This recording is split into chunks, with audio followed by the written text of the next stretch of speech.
So guys अब देखते हैं कि कैसे आप डोमेन और होस्टिंग को होस्टिंगर जैसे प्लेटफॉर्म से परचेस कर सकते हैं। बहुत से प्लेटफॉर्म हैं जिसके थ्रू आप डोमेन और होस्टिंग को परचेस कर सकते हैं। जैसे होस्टिंगर हो गया, गोडैडी हो गया, वेपर होस्ट हो गया, है ना। जैसे आप होस्टिंगर में जाते हैं, गोडैडी में जाते हैं, गोडैडी में भी कुछ भी डोमेन नेम सर्च करेंगे, उसके बाद सिंपली उस डोमेन नेम को सिलेक्ट करके उसको पेमेंट करना है। पेमेंट करेंगे तो आपके अकाउंट में वो ऐड हो जाएगा। जैसे मैंने अपना जो ग्रोथशाला वाला जो डोमेन है वो भी मैंने इसी के गोडैडी के थ्रू लिया हुआ है। तो जैसे ही गोडैडी वाले ऑप्शन में मैं जाऊंगा तो मुझे यहाँ पे प्रोडक्ट वाले सेक्शन में मुझे दिख जाएगा कि मैंने growthsala.com करके जो डोमेन जो है परचेस किया हुआ है। ठीक है, वैसे ही अगर मुझे होस्टिंगर से लेना है तो मैं होस्टिंगर के वेबसाइट पे जाऊँगा। होस्टिंगर के वेबसाइट में जाने के बाद यहाँ पे आपको पहले होस्टिंग परचेस करना रहता है। आप डोमेन भी परचेस कर सकते हैं, बट इसमें एक बेनिफिट होता है कि जैसे अगर आप 1 ईयर के लिए कोई भी डोमेन और कोई भी होस्टिंग को परचेस करते हैं तो आपको 1 ईयर के लिए फ्री डोमेन मिल जाता है। जैसे आप यहाँ पे प्लान देख सकते हैं, 69 rupees per month, 129 rupees per month, 249 rupees per month. मतलब ये जो है होस्टिंगर जो है बेस्ट प्लेटफॉर्म है, अफोर्डेबल है बाकी प्लेटफॉर्म से। देखो आप मैं आपको सजेस्ट करूँगा कि आप ये प्रीमियम वाला प्लान सजेस्ट करें, क्योंकि मैं सेलेक्ट करें, क्योंकि मैं जो है खुद ही प्रीमियम वाला प्लान सेलेक्ट करता हूँ।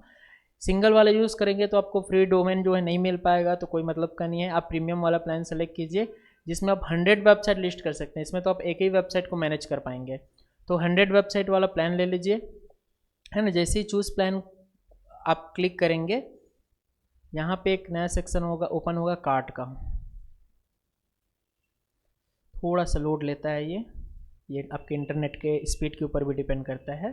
तो आप देख सकते हैं अगर आप 1 मंथ के लिए लेते हैं तो आपको डोमेन जो है यहाँ पे फ्री ऑफ कॉस्ट नहीं मिलता है। आप 12 मंथ के लिए लेते हैं तो आपको जो फर्स्ट ईयर के लिए डोमेन फ्री ऑफ कॉस्ट मिल जाता है।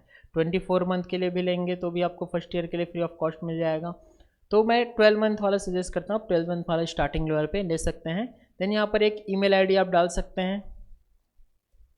मान लो मैंने एक ईमेल आईडी डाल दिया ये, और एक पासवर्ड आप अपने अकॉर्डिंग डाल सकते हैं कुछ भी।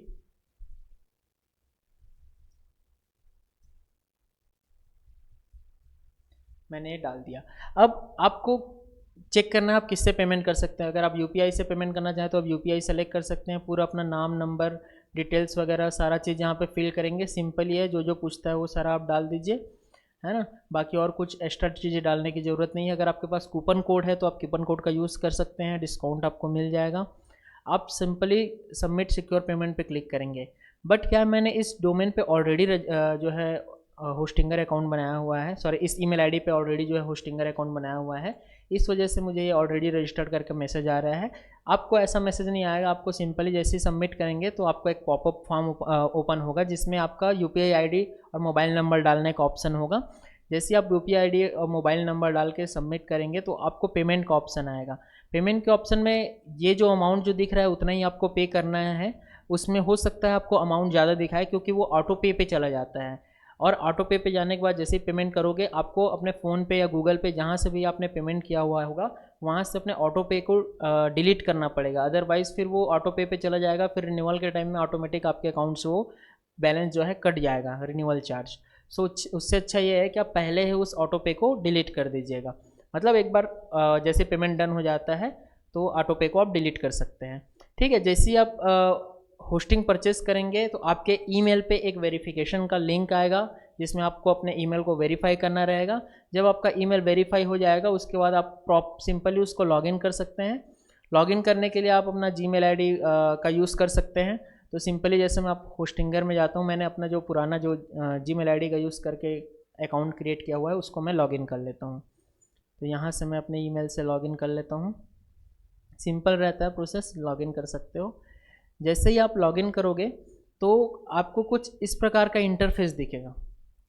ये इंटरफेस आपका होस्टिंगर का है, एच पैनल का जिसको हम लोग बोलेंगे।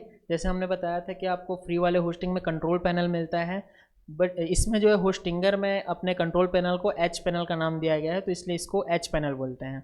ठीक है, तो यहाँ पे देखो, यहाँ पे होस्टिंग और डोमेन दोनों ऑप्शन दिख रहा है। तो क्योंकि मैंने होस्टिंग परचेस कर लिया है और ये जो डोमेन है वो भी क्लेम कर लिया, जो फ्री वाला डोमेन है। अगर आप और अदर डोमेन लेना चाह रहे हैं या फिर अपने पुराने डोमेन को ही क्लेम करना चाह रहे हैं जो आपके आप फ्री ऑफ कॉस्ट मिलने वाला है, तो सिंपली आप डोमेन वाले सेक्शन में जाओगे। डोमेन वाले सेक्शन में जाने के बाद यहाँ पे आप सिंपली जैसे मैंने gamebook.net करके जो है डोमेन जो है फ्री डोमेन को क्लेम किया हुआ है।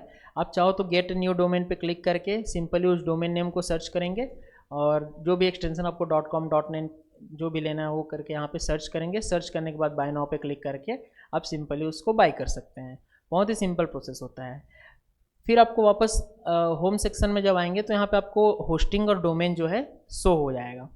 अब आपको क्या करना है, देखो यहाँ पे मैंने प्रीमियम होस्टिंग लिया है जिसमें मैंने बताया था कि आप 100 वेबसाइट को लिस्ट कर सकते हैं। तो मैंने 13 वेबसाइट को यहाँ पे लिस्ट किया है, कुछ स्टूडेंट्स के हैं कुछ अपने हैं, है ना। अब इसमें क्या होता है ना, अगर आपका जो होस्टिंग से ही डोमेन है और होस्टिंग से हुई होस्टिंग है, होस्टिंगर से ही डोमेन है और होस्टिंगर से ही होस्टिंग है, तब तो आपका काम ईजी हो जाएगा।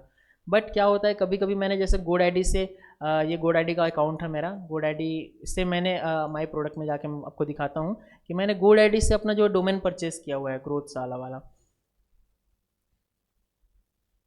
तो उस केस में क्या होता है ना, मुझे अपने इस GoDaddy वाले डोमेन को अपने होस्टिंगर से कनेक्ट करना पड़ेगा। तो अगर मुझे डोमेन को होस्टिंग से कनेक्ट करना है तो सिंपली मुझे यहाँ पे अपने डोमेन के DNS मैनेजर पे जाना पड़ेगा। ये DNS वाले ऑप्शन पे आप सिंपली अपने प्रोडक्ट वाले सेक्शन पे जाके क्लिक करेंगे ना, यहाँ पे माई प्रोडक्ट वाले सेक्शन पे, तो यहाँ पे आ जाएगा ऑल प्रोडक्ट्स में। आपको सिंपली DNS वाले सेक्शन पे जाना है। कैसे भी करके आपको ये DNS वाला सेक्शन खोजना है अपने जो भी डोमेन प्रोवाइडर है वहाँ से। उसके बाद आपको यहाँ पे एक नेम सर्वर का ऑप्शन मिलेगा। नेम सर्वर में देखो ये जो नेम सर्वर है ये मैंने ऑलरेडी जो है होस्टिंगर का लगा के रखा हुआ है। अगर आपने नहीं लगाया होगा तो आपका जो नेम सर्वर है वो बाय डिफ़ॉल्ट जो GoDaddy का नेम सर्वर है वो शो होगा। जैसे मैं एक बार आपको दिखा देता हूँ, जैसे मैं GoDaddy का जो नेम सर्वर है वो मैं आपको एक बार सेव करके दिखाता हूँ। कुछ इस तरीके से रहेगा स्टार्टिंग में। रिफ्रेश कर देता हूँ मैं।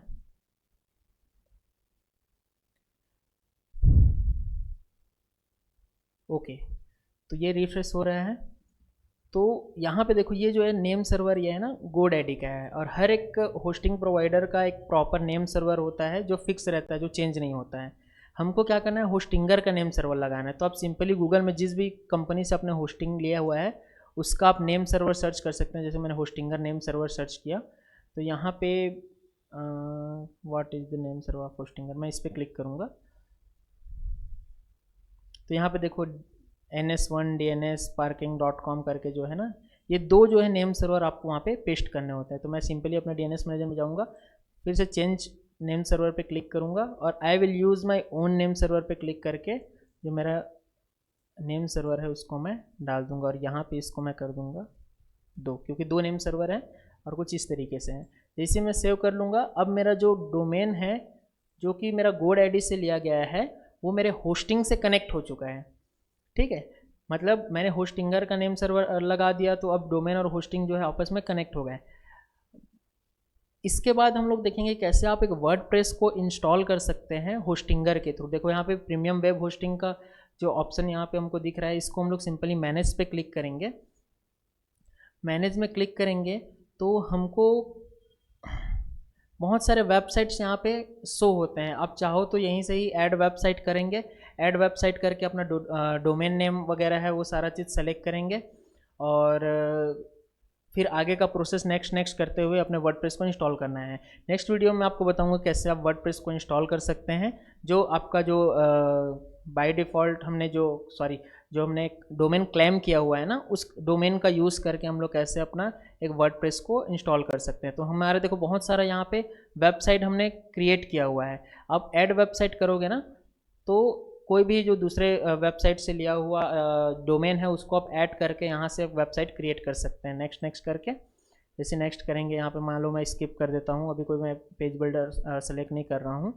यहाँ से आप देख सकते हैं डोमेन नेम को डालेंगे जो कि आपने GoDaddy या फिर किसी अदर प्लेटफॉर्म से लिया गया होगा, वहाँ पे शो करेगा कि आपको आपका नेम सर्वर चेंज करना है। अगर आपने ऑलरेडी नेम सर्वर चेंज कर लिया होगा तो नेक्स्ट करेंगे तो आपका जो है वर्डप्रेस है वो इंस्टॉल हो जाएगा। अभी मैं बैक जाता हूँ और मेरा जो प्रॉपर इसको मैं लीव कर देता हूँ और मैंने जो क्लेम किया है डोमेन उसको मैं यहाँ से इंस्टॉल करूँगा। तो मैं सिंपली उस वाले डोमेन को सेलेक्ट कर लेता हूँ,